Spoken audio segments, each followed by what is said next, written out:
Hey, Dolly. How are you? I think this is my place.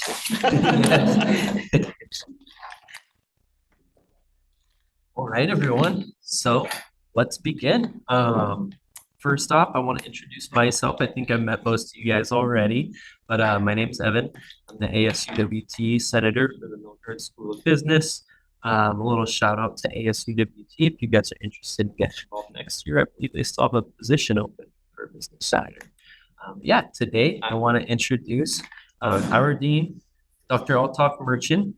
He is the Gary and James Milgard Endowed Dean of the Milgard School of Business since 2019, and then he's been on the faculty since 2008. He's a professor of marketing, and then he also taught the undergraduate and MBA levels. And then he's held visiting professional scholar positions at the University of Lorraine, Aix-Marseille University in France. Did I say that right?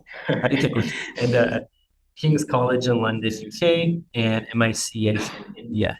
Dean Merchant has published more than 50 peer-reviewed articles and has made more than 100 scholarly presentations around the world. He focuses on nostalgia, brand heritage, and cross-cultural issues in advertising. He's ranked 11th most impactful advertising scholar in the world. That was very impressive. He's the associate editor of the Journal of Advertising Research and serves on the boards of Tacoma Sound Credit Union, Tacoma Sound Credit Union, World Trade Center, and the Museum of Glass. He's received his PhD from Old Dominion University in Virginia, and before entering academia, he was a brand marketing manager for more than a decade, launching products and campaigns internationally in Asia, Europe, Africa, and for brands such as Lysol, Aquafresh, and Sara Lee. With that, everyone, I want to give you guys a brief introduction to the event. Not sure how many years we've been doing this event, but it's the second year. Okay, yeah. Last year, it went very well, and I was very impressed by a lot of the insight I gained and a lot of the great conversation we were able to have. So for today, I want to kind of just start with the introduction, all the students to introduce themselves. We'll give it over to our dean if he wants to touch on anything. And then, I also have a Q&A session, and I got some questions that I prepared for you guys as well if you need help getting some questions also. But that we'll get started. I guess let's go around the room. We'll go counterclockwise here. I'll start with Brandon. Hi, my name is Brandon. I'm the current ASA president. So I'm a graduate now. I graduated last quarter. Oh, Yes. and where are you going to be working? I haven't chosen yet. I started the MSAC program this spring, good, so good. I'm still here till next year. That's wonderful. You could run for senator. We've got a history of that.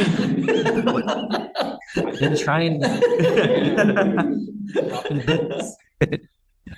I'm Gianna. I am currently a senior in the accounting undergrad program going into the master's student, and I'm also the upcoming ASA president. Yeah, hi, I'm Deepak Vavanasi. I'm here for my master's in accounting. This is my first quarter.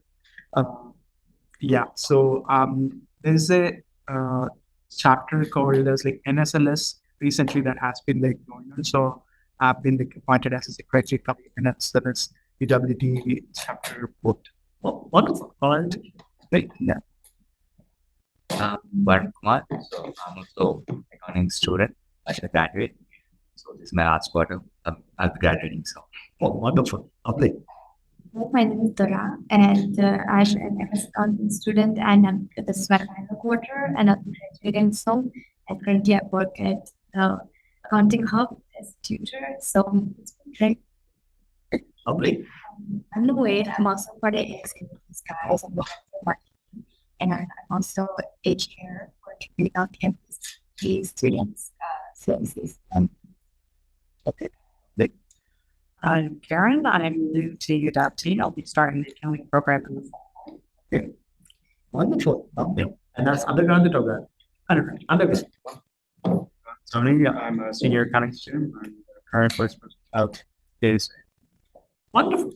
It's lovely to see everyone. A good mix, but only accountants. So that's okay. That's okay. I can always get accounting students to show up.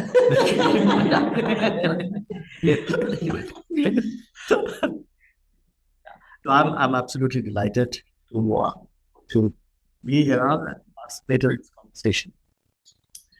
We did it for the very first time in our history. Okay, I thought that I enjoyed, students enjoyed that. So Evan came with the idea of doing this. I want this to be a casual conversation, not to be too formal, because I want to hear from you as much as I'll just tell you about what we have. Last year, we got a couple of insights which have been very helpful. You see a lot of changes of the center space. It all happened because I heard from the students they wanted a space to belong. And that space down was supposed to be for all the centers of excellence, not for the RSOs.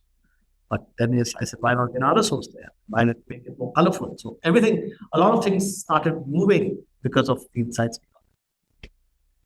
So I'm as much interested to hear from you as much as talk to you. I will.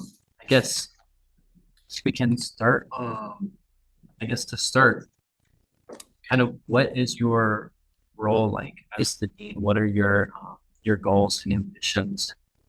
Can you give us a little background of like your day to day? Sure, absolutely. So there are multiple parts to that question. Start the first part, which is what are my goals and what's my vision, and then we talk about my day to day, which is more micro. So as Evan mentioned, I've been a professor for many years. This is the first professor in job. It's the only university I work for. Okay. France, I would have moved for the professor, so I would repeat my winter teaching and go there in the spring for 10 days and teach. The work was still. I love this university. I love our mission. I love our students. One of the biggest regrets I have of being dean is I don't teach. I really enjoy teaching. I love to interact with students. So when I moved into academia, it was a very conscious choice. I spent 10 years in marketing and I chose to become a professor. Choice. Now, as luck would have had it, or as opportunities, that's a great example of chasing opportunities. Hey, chasing opportunities. One thing led to another, and I ended up as the dean. I never thought when I was starting my undergraduate, graduating from an MBA, or even my PhD, that I ever want to be a dean. I didn't even know what a dean does. Right? I just thought that these are guys who sat the opposite, that smoked a cigar and sipped whiskey. So when I got into this position, I enjoyed doing last 5 years because of the influence that I have. As a professor, I of course influence people, 40 students at a time. But here the scope of influence is so much bigger. I can get things going. Right? Those of you who are new to the school, we never had this building till a year ago. We used to be running the dean's office from 1.5 rooms in a building. There was no for that. There was no space for the center, no space for RSOs. We were more like a hole in the wall kind of business. Right? We got things done, but we never had an identity. So I was able to fundraise for this building and construct this building and get the space I thought we needed. And so that's the influence, right? Getting things going. That's why I enjoy being dean. That's why so my vision for the school, as it has been, is first we need to be having cutting edge programs, right? Whatever programs we have. First thing I did when I was appointed, Professor Tripathi as the accounting director, and he revolutionized all the programs, needed STEM and accounting hub and all that kind of stuff. And then the next step was finance. And coming forward is we want to refresh our analytics curriculum. Launch programs in supply chain management, supply chain analytics, and product development analytics, and AI and things like that. So once our programs are cutting edge, not only do we get local students, because if we look back 10 years, our students used to be very local, which is great. Right? Now we get students from all around the world, right? We become a destination. So the goal is really that once we have good programs, once the students come here, we want to make sure that they get the best education. Not just else, it's everything else. accounting hub, lab that we have, AI lab, all that we are doing. We get all this exposure so that they really get cutting edge education. And then when they are ready to graduate, they graduate, get Fortune 500 kind of jobs. Jobs which they didn't even know existed. Right? Jobs like, hi! Video of the senator last year. The jobs they couldn't even imagine. So I see our role, actually, I see my role for our context, where we have first generation students, students who haven't had that kind of opportunity, or the parents haven't had that kind of opportunity to dream dreams for them. Right? I see myself as a dreamer. I dream dreams for them, and then we fulfill those dreams. Because you don't know what it is to work on the Wall Street. You do not have had that kind of experience. You don't know what it was to work on a big five in accounting, work as Deloitte, get a job with Deloitte, KPMG, PwC, or EY. No one told you that. Right? We never had that. We want our students to dream big dreams and then change their lives and lives of their family. Your quality of life you can get at $50,000 salary, different from quality of life at $100,000. So that's going to impact yourself, your family, your children, your spouses, your parents. And so that's what keeps me going. That's why I do this job. There's a lot of good part to the job, there's a lot of crappy part to the job. And I do it because I feel that I can make a difference. That's the macro part. Long answer to your short question. And then, what do I do every day, right? Very loaded question. Yeah. What do I do every day? That's a good question. I also ask myself, what do I do every day? So, firstly, I do a lot of meetings. What do I do? One like, as the dean of the school, I see myself as the spokesperson, champion, advocate for our students. Right? I mean, for me, it's all about students. That's why we exist. That's why any business school or any university exists. We do research and all, but eventually this all comes down to students. So I see myself as the advocate and champion. So the first part is really envisioning, getting the vision in place based on what the community needs are. I cannot have a very esoteric vision which our community doesn't need. I know what our community needs. And it matches what we are trying to do and what business community wants. When I say community, I say businesses, right? Industries, operations. So I'm the spokesperson. So I attend a lot of forum meetings where I talk about, and it's good that I like to talk. I talk about what we are doing and what we are trying to do. So, for instance, this morning I exchanged emails with the CEO of Upa Bank, CEO of Port Blakely, trying to get them to our campus and have an Umpqua day where they come and hire HR and marketing and finance and accounting. Similarly, Port Blakely invite them to invest in us. So I spend a lot of time with the community. I have a lot of meetings, lots of lunch meetings, dinner meetings, cocktail meetings. That's a big part. I would say 60 to 70% of my job is really spending time with companies. I try to figure out, and donors, both of them. Companies become donors. They could be high net worth individuals as well. That's the first part. The second part is to make sure that the school is running properly. And so I meet all my direct reports at least once a month. So I meet Professor Tripathi once a month. I meet Professor Chilpurdi, all those who are leading centers, I meet them once a month, all my program. So that takes a good part of my time. Then what I try to do is, of course, emails are not happening. Then what I try to do is maybe once a week do a little bit of research. And I do a lot of reading. Like I read a lot. Every Sunday I'm looking at the Wall Street journals. I find interesting books. I ask Nikki and Bertha to order those books. And then sometimes if I like the book, I give it to different people as well. I read them. I don't read cover to cover. I read them cover to cover. I scan them, I skim them, I get ideas. And that again informs my work and I go back into running. So it's a lot of envisioning and then making sure that we deliver that vision. Because there's always a slip between the lip and the cup. I may have these ideas, I may share these ideas with my team, but if they don't deliver it, then we are really not so big. And of course, I run the school like a business. Right? I have a nice posting development dashboard. I look at all type of funds we have, cash in hand, working capital. I run it like again goes back to my business. So in short, you're very busy. So yeah, Any questions from the room? I can continue. You've got some as well, but if anything comes to mind, feel free to go ahead and jump in.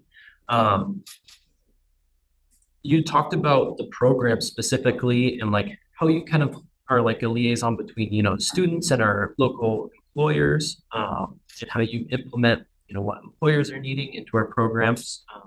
I've heard rumblings about a new leadership that might be getting planned. How do you see that impacting our students, and what can you say about that? Absolutely. I mean, there are lots of, I love that question because I'd love to talk about all the new things there.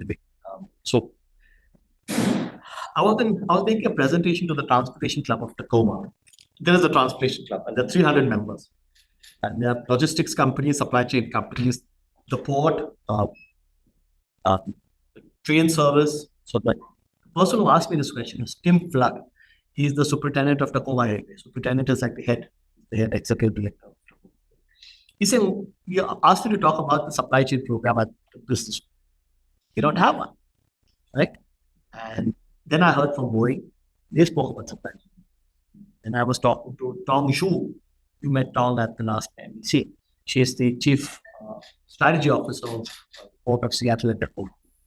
She asked me about supply chain. So obviously, they need people. They need young people with fresh ideas, AI and analytics to help manage the supply chain. So that's one program, right? They're launching a graduate program. They're launching some offshoots of the business analytics program on product development. Professor Milgard, who was the director of our analytics program, he went to Amazon for 3 years on deputation and was back. And he wants to launch, he says there's a big market for product development and product management and analytics. So that's another program. AI-based program, the master's programs are out. Now, your specific question about leadership. So I think, and when I was talking about leadership, and I was talking to Rachel Ward from the Center for Leadership and Social Responsibility, I want the leadership minor to be more of a interdisciplinary, right? I want us to learn from public administration. I want us to learn from politicians. That's also leadership. I want us to learn from coaches and sports trainers. So I want us to be an interdisciplinary program. And I want the focus to be on leadership is a very vast area. I think one of the things which we heard a lot at the Business Leadership Awards, which some of you were there, is purposeful leadership. Okay. Identifying your purpose. Right? I mean, even if you look at what I'm trying to do, it's a purpose. I'm doing it not because it's a job. I could be in a corporation and work as the CEO or chief marketing officer of a company and earn maybe 2-3 times what I'm doing. But it's the purpose behind which I'm running. So I think purposeful leadership is a really important area of work. So currently we're developing that mind. I'm super excited about it. You saw a lot of companies are excited about it. And so I'm looking forward to what they come up with. We're still in the data collection. Thank you. All right. Along with that, we have many business students who are like either returning to school as well, or they're like commuter students who come to campus, being that we don't have a large presence of people who live on campus. What steps are we taking to enhance student engagement in development at Milgard, especially in terms of like the real world business exposure? Yeah. We do that a lot. I think, again, your question has 2 legs. The first leg is student engagement. And the second leg is real world. So let me take care of the second question first, real world. Okay. So real world engagement happens at different levels. One is, of course, the organized events, success in the organized events. That's an opportunity for you to meet people. We have a really active RSO culture evolving. Right? So since I'm a professor here 16 years, the only student RSO which used to be functional was ASA. The others were, depending on who the leaders were, depending on the flavor of the day, depending on who the professor was, would go up and down. But now what I'm seeing is, ASA has inspired the finance club. I think we have a really active finance club. And that has inspired the management organization. That's also becoming very active. Now I see on Instagram, marketing society is becoming really active, right? So I think that's an important component because, when I was in college as well studying, I think the student connection to the corporate world was also really important. So that's one. Getting in speakers, getting in people who are experts in the area, uh, organizing visits. I know ASA does that. I know Finance Club did that. They had a visit to Morgan Stanley. So again, that kind of creates that. The other thing is, we have a lot of other programs which we do. We have a 3 mentorship program. We have an accounting mentorship program, like women's mentorship program. We have a distinction of excellence mentorship program. Again, between these 3 programs, we are not covering 100% of our students. We should, but we are not. We're covering close to 25% of our students. Right. But as time passes, we hope to cover most. That creates a great community. Third is, this the way I'm moving is trying to organize a situation where students come in direct contact with the corporates in different fora. Students leadership. We are organizing a golf tournament, okay, with Financial Insights. Financial Insights is a $1 billion finance company. And they want to do it, and they want us to get students and faculty and staff. They're going to do that. That will be fun. Again, students will play with donors and investors and I don't know, play golf or chat, whatever it is. Another forum is that these are more casual, less stressful forums. I've taken a table at the Museum of Glass. The Museum of Glass organizes a breakfast at the Tacoma every year, where it's a corporate event. We have 200 executives from several companies who attended. And I've taken 2 tables. One is for me and my team, and one is for students. And this will be a great opportunity for you to network. Right? Again, low stress, because it's the speaker on that event is Split Spanning CEO of Spa. And the person who's interviewing him is Bill Robinson, CEO of Multicare, and I'm co-chair. It'll be a lot of fun. Then if we talk about more structured ways of doing it, I know that this year we've got field visits to Boeing, we've had field visits to Providence Healthcare. We have students assisting business programs. So there's a lot going on. Okay, what I hear from our faculty is that there's so much going on. That's a good thing, right? That's a good thing. A lot is going on because we want our students to gain. Now, going back to your first question, that engagement. Engagement happens at different levels. One is at a macro engagement. This is engagement, right? This is at a macro engagement. I'm engaging with students. But the magic actually happens on a day-to-day micro engagement. And students enjoy it. See, I know a little bit because my son is 22 years old at about your age, and he's graduating from the Boston School. So the micro level daily engagement happens because you don't have fraternities and we don't have hostels. And engagement happens at RSO. Like students like to interact with people who are similar to them in their thinking. So ASA I know has a very good culture, and all the other RSOs are building that as well. So a lot of that is happening. Last year I heard from students that they need a space to belong. They said we don't have a space to belong. The Office of Equity and Inclusion has a space to belong, but that's only for Office of Equity and Inclusion. This one you want some place where you want to hang out. And you want cookies. And you want computer monitors. And you want a TV. We got all that for you in the last year. It's all there, right? So that's a good place to network, chill out, in between classes, have group meetings. It's your space. Use it. So there's a lot we're doing. That answering your question? Okay. Sure. Thank you. Oh, I guess I had one question that was a little bit personal to me because I'm interested, but being that I would never want to stop learning. I'm super excited to graduate, but I'm also scared at the same time because I don't want to stop learning. And at commencement last year, I believe we had our first Tacoma PhD program that graduated. I was wondering if we have any plans for maybe in the near or far future a PhD program at Milgard, and what would be like the focus or the rationale behind such a decision. So firstly, I don't think anyone stops learning.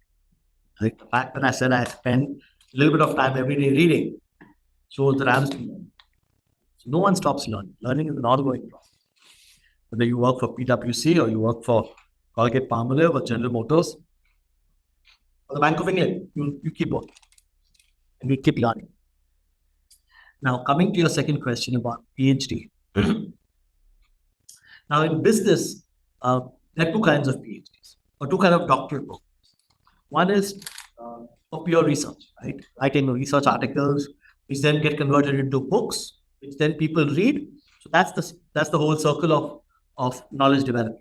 Professors do research, those research gets cited in books.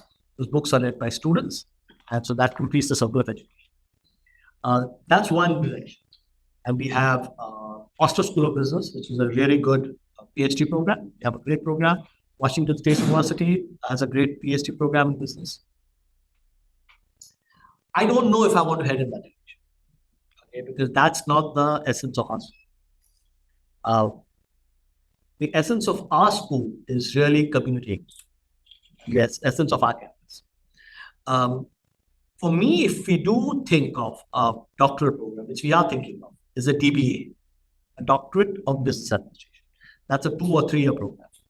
So you could do maybe 1 year graduate program and then maybe 1 more year of thesis and your DBA. What does the DBA do? DBA is a terminal degree for practitioners. So you may be in PwC. No, I'm tired of working. Maybe I want to do my DBA. You could create it without disruption to your work. And DBA is is more focused on strategic thinking within your area. So you may want to think about ESG, or you may want to think about some other topic and write a thesis on that. Or you may be interested in marketing. You may be interested in understanding consumer behavior for nonprofits. Or you may be interested in finance, and you may be interested in the stock price movement relative to global patterns. You can do that. That's more applied. That's not about a very theoretical kind of. That there is a market. There is no one in Washington State who's doing that. On the West Coast itself, there are not too many. Because I don't want to sell a product here, which already someone else is selling it and selling it well. So we need to cater to what we can do best. It would be cool to have a DBA program with people like Clint who come in, or people like Jim Milgard who come in to teach, right? And that takes the learning at a really advanced level. And that's for mid-career. Again, these programs have to be self-funded. Right? In engineering, it's slightly different because there's a huge shortage of engineers in our state, and therefore the state is investing. I don't think the state will invest in an DBA program. So we have to be self-funded. So you have to look at the pricing aspect. You have to look at how many students. You need 10 students, 15 students. So there's a viability study which is currently happening. But I would say I can expect something in the next 3 to 5 years. A DBA. You might see me back here, so I think. I'd love to see you back. So Yes. I want to ask, I want to kind of turn the corner because I admire you as a person, and I believe it's like your philosophy with curiosity and saying yes and being readily available for all the students. And I just want to know where in your career or in your life that philosophy that into yourself as a servant leader, as a That's a tough question, but very good question. So I think if I understand your question, you're asking me about when did I discover myself? yes, Right. yeah, because you said yourself, you developed yourself to be able to develop others, and I love that. Firstly, thank you. Thank you for the nice words, right? I mean, it's very kind of you to say that. So, where did I learn that? I think part of it is inherent, right? This curiosity which is there. So, for example, I remember when I was a kid, we didn't have much money. I was a CPA, but those days in India, not much opportunity without a socialist country. And so we would travel by public bus. Those of you who are from India will know what public buses are pretty bad. So I would feel very bored, and my mom would give me an assignment. And I was 6, 7 years old to look at all the billboards. So I should billboards of different companies. I used to imagine and dream. And that used to help. So this curiosity has always been there. That's what's driven my research. Now, going back to my leadership style and passion for students. Passion for students comes from my desire to teach. I enjoy teaching. Enjoy guiding. Like I enjoy seeing people say, "Aha, that's great. I like that." And the other part is really I was an avid reader. I used to read a lot. I used to read a lot of different stuff. I used to read about Greek theater. I used to read philosophy, religion, the lots of the Bible, Bhagavad Gita. I've read all kinds of stuff. I used to read a book every week. Yeah, I would read my that. And I think that has influenced my I am a strong believer in one lamp lights another. Lamp which lights the other does not become any less bright. I see one of the things I don't see in this world is compassion. I think compassion is really important. People get too caught up in a moment rather than stepping back and saying, you're here only for 70, 80 years, maybe 90, maybe 100. So everything is transient. Why not do your best and help the people you can? Very philosophical. Yeah, I love it. Yeah, beautiful. Thank you. Yes. Was there any sacrifices that you had to make taking on such a big role, or did everything just like fall into place for you? I did have to make talks.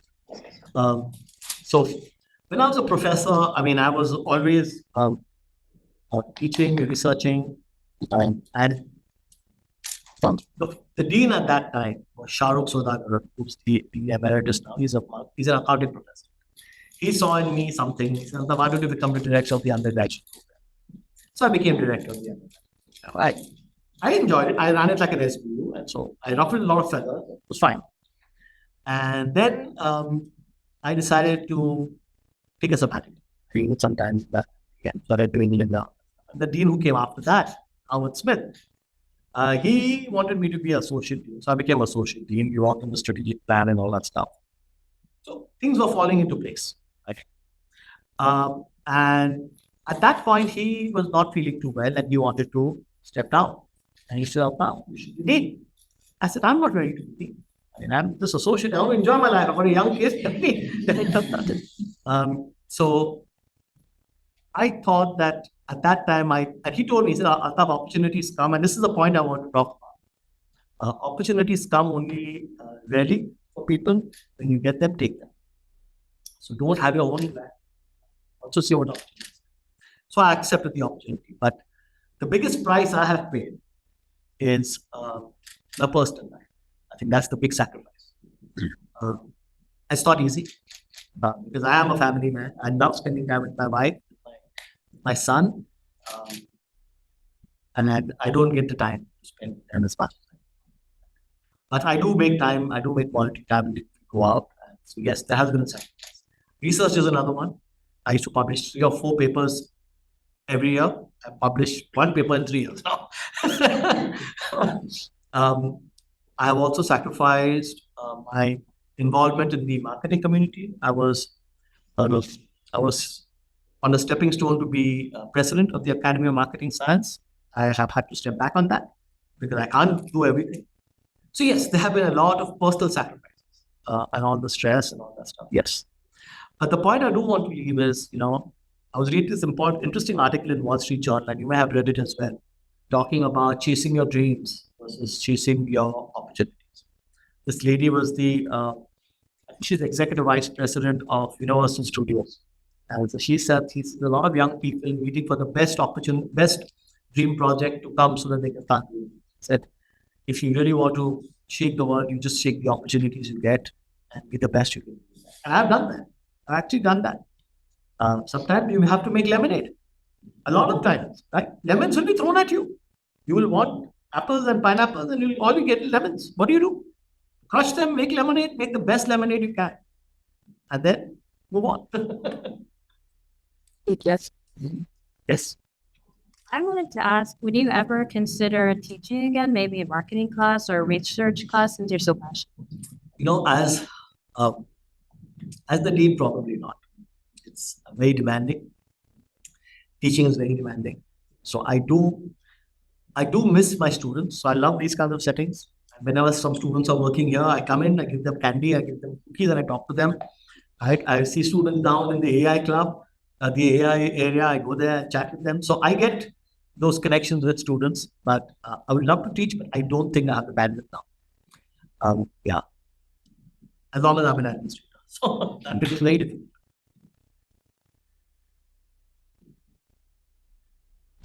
You mentioned, when sometimes you got to make lemonade, right? You got to take advantage of the opportunities that are presented. And everyone is talking about AI right now, and its incorporation into various sectors. I know we have a lot of accounting students here. People always mention, will AI take accountants' jobs? So there's some concerns about the impact it'll have on the job market and the value of higher education. How is Milgard preparing students to thrive in this new landscape with the prevalent use of it? Yeah, this goes back to I remember when I was entering the workforce. Those were days of typewriters and electric typewriters, right? And we had computers. Computers were very slow, couldn't do much. We had something called Word Star those days. WYSIWYG, and those of you who have seen WYSIWYG, WYSIWYG was a version of Excel. Anyway, that's ancient history. And those days, the conversation was, will computers and then the internet replace human beings? The answer was yes, right? We used to have a lot of stenos, typists, ladies who would sit and type, or men, and we didn't need them. Now you really don't type. But a new set of jobs emerged. Completely new set of jobs. So I feel that was disruptive. And whenever there's disruption, right, there's a shakeup. So AI is, I'm not saying it's disruptive yet. We haven't even started. Right? Disruption will happen in the next 5 years. When you see the technology is going to take off. And that's when you're going to see a shift in the kind of jobs. Why?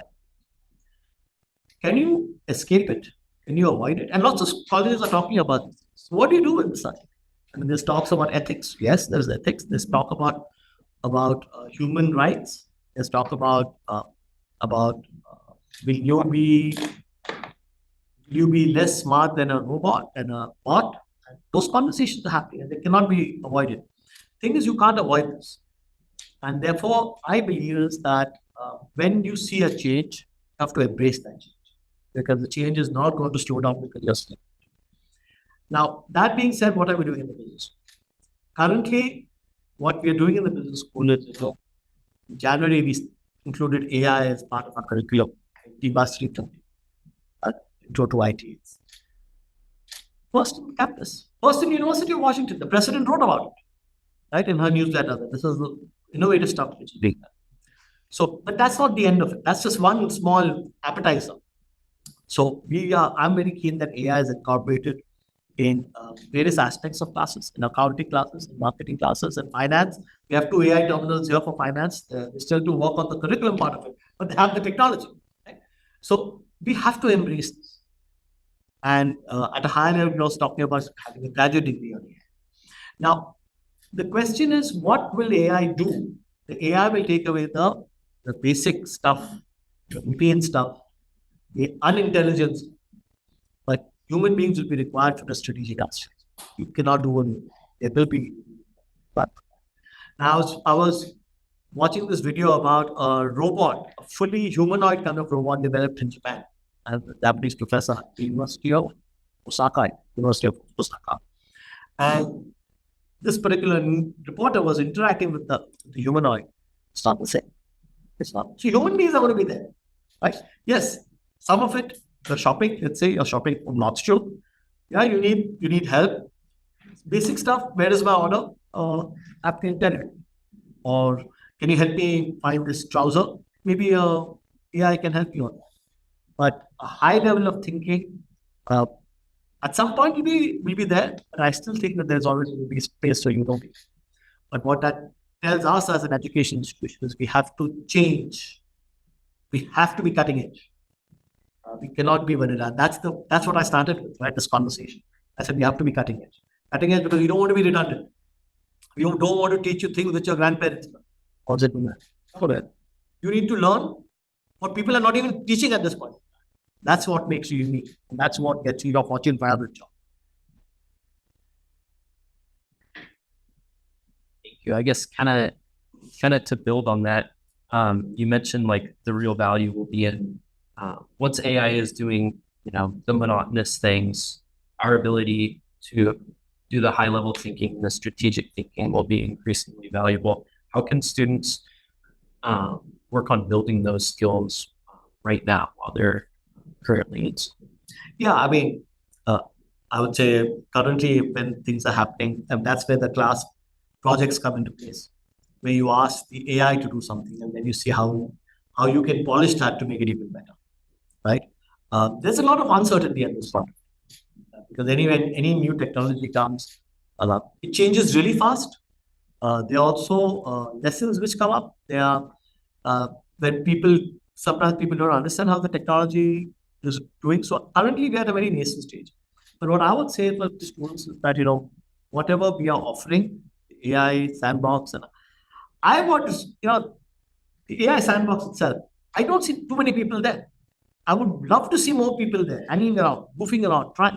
These are paid subscriptions we are doing. So I would say the more opportunities you offer on AI, you should do it. Learn as much as you can.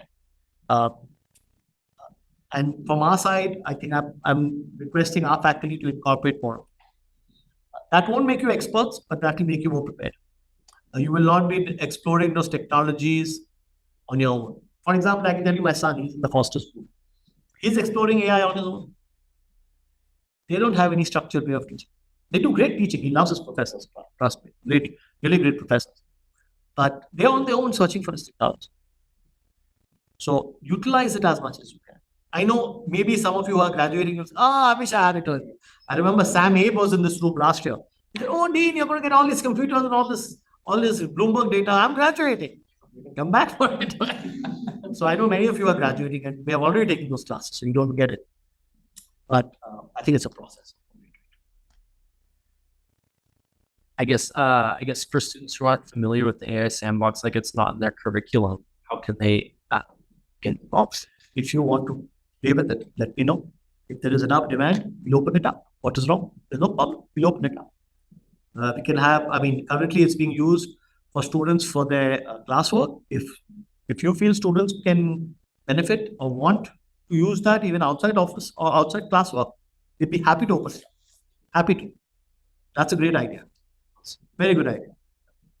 You should open it up. Well, I think that's about it for all the questions I had. Anyone else have any last minute burning questions? Anything more to add? Yes, Don. I have a question for you. How would you like to see students that are going to graduate soon? How would you like to see them reconnect with Milgard after they become alumni? Yeah. I'd say keep connected with some. I think that's very, very, very important. Second thing is you will all become members of the Alumni Association. Please attend alumni events. You'll hear from them about, we are having this baseball match, we have this evening. Come back. And third is, keep connected with me. Let me know when, if you want to be engaged. What I'm doing deliberately on the Milgard Executive Council, which is my board of directors, is to get alumni on it. We have 7 members on the board now who are alumni. The alumni are the ones whose heart pains, right, when you talk about your school, because they know what opportunities are there. So yes, please engage. Engage with me, engage with the professors, engage with your staff, and attend those alumni events so that next 3 years you will not have time. So, getting married, or job, or going to a place, or you're going to have a baby, or whatever else it may be. And then after 3-4 years, I tell my son the same thing. 3-4 years, it's a different story because now you're more settled, right? And that's when you want to engage. Make sure you reconnect. Awesome. Well, thank you so much. No other questions? Okay. I have a lot of time. Any questions? Yes.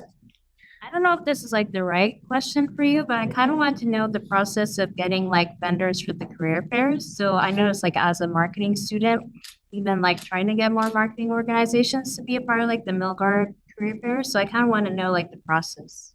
Yeah. So So what's been your experience? You haven't had positive response? Oh, I've had like positive response. It's just like for my major as a marketing major, there've been more organizations for like finance or accounting, which is understandable. So I kind of want to know like the process behind like getting more. Yeah, I think that's good feedback for me. Right? Very good feedback for me.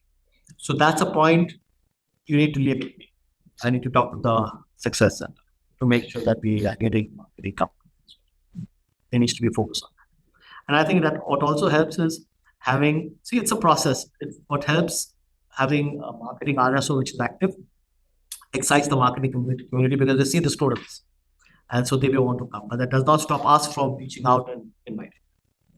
So leave that. Okay, that's an actionable point. Yes, quick question, kind of on the same note. I noticed when it comes to like networking with employers via Handshake, our site is a different site than Bothell and Seattle campus. We're on our own Tacoma campus, like Handshake website. So sometimes I see like Foster School of Business will post an accounting position, and then it won't be on our Handshake. How do we go about navigating that? Yes.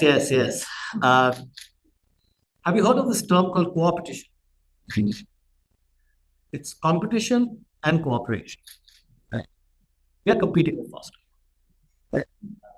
We never competed once upon a time because we went only for local. Now we are going for the big ones. So they're competing with Foster, but we also collaborating. So there's sometimes some employers may be coming through the Foster connection. And so they may have had an agreement with Foster that they don't be hired. So ideally, students should be allowed to apply for whatever job. But what that also does is it opens our jobs. And so it's a delicate dance.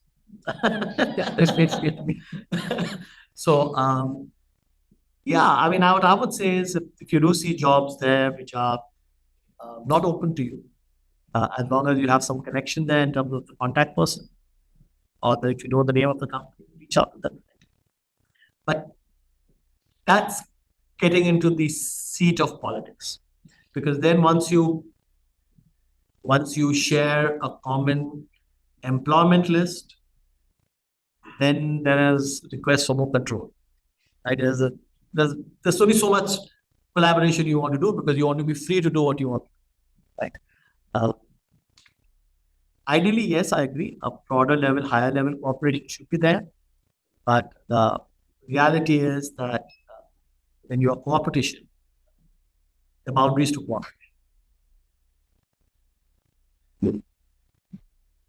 I guess kind of speaking on the same note of, career, I've also heard too, so I have some friends who go to the Foster School of Business, and a lot of like the master's programs will have a book of resumes. So you'll have to turn in your resume your first quarter into like the director of that program, and then they will have that available if employers ask. Do you see that working at the Milgard school? We can certainly do that. Yeah. We can certainly do that. That's a great session. Have you recommended it to your director? I have not, but I most definitely. I would love to. Yes, absolutely. That's one of the action points. That's easy to do. That's very easy to do. In fact, we can post it on a website, the MS Accounting website as well. They can download it with all. That's easy. We used to do that for MBAs 10 years ago. That's easy to do. Very easy to do. I would like to ask Yes. about the importance of succession and what to look like, or what to look for in people who are going to be coming after you, after you step down and you give that position to someone. What do you look for? Is that a question for me or is it a general question? Okay, me. Well, you can answer it tailored to you, but anyone in general. Yeah. So when there is a transition of leadership, firstly, I'm not going. No. I'm thinking when you take care of something. Yeah, like if when you you're take care of baby. success. Yeah. Yes. Yeah. So I think the key things to think about is you want the next person in your company or in your organization or in your project or your business or whatever else to be sharing the passion. Because often what happens is that organizations go through this wave. Someone starts it, next person doesn't have that passion, and it goes up. You want that curve to be going up, right? So first is the passion. Right? Second is buy-in on the vision. You don't want the next person to come with a completely different vision. That's the second thing. Third thing is someone who's able to have a vision for themselves as well. Because you don't want the vision to be outdated. You want it to be a constantly evolving kind of organization. So the next person should buy into the previous vision, but you'll also have the ability to paint his own. And the last is people skills. Very important. I mean, if you don't have good people skills, you don't have a team. I mean, someone said it, right? If you want to do fast, then you do it alone. If you want to run far, you run with the team. Right. So you need a good person who's good at it. And then that person is able to rally a team. But it's hard. Succession planning is hard. It is. And before succession comes mentoring, having to decipher who you're going to pour your efforts into. Mentoring, how do you find that, right? There's just so many things that kind of go into development. That's a very good point. But everyone is not the same. Mhm. Right? Some people have that spark of thinking about succession, thinking about mentorship, thinking about long term, thinking about the road, and such people are the leaders because they care. But they are the people who, because they care so much and they care for organizations, they make sacrifices. Leadership is not easy, but the fruits of that leadership is immense for an individual who's leading.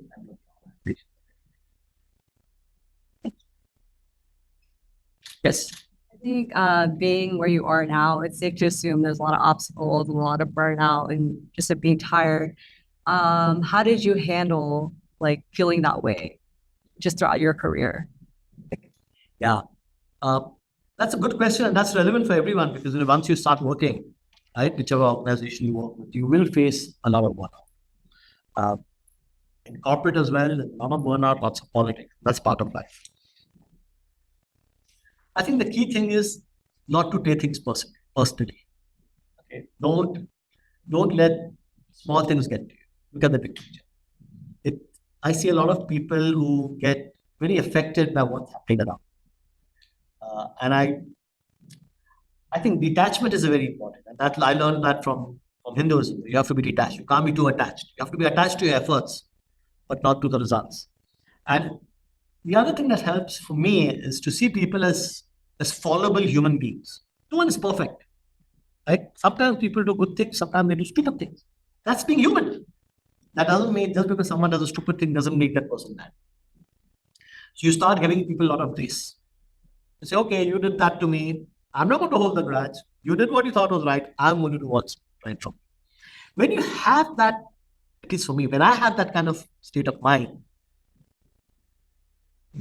I don't let that get to me. Yes, I do get sleepless nights. And I'd say I'd not be a human being if it did not get to me to some extent. But I have seen people change their personalities because of high responsibilities. And I don't think anything is worth that. I will be myself. And people like it, good. Don't like it.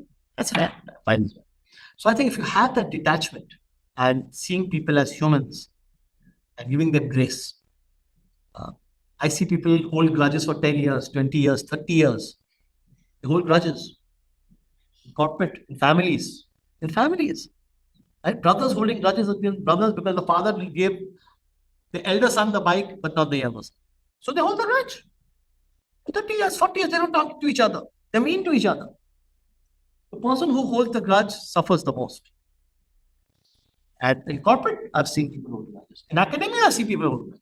10 years, 20 years. Oh, 16 years ago, you said this to me and you did not approve my travel. Then it doesn't matter. How does it matter?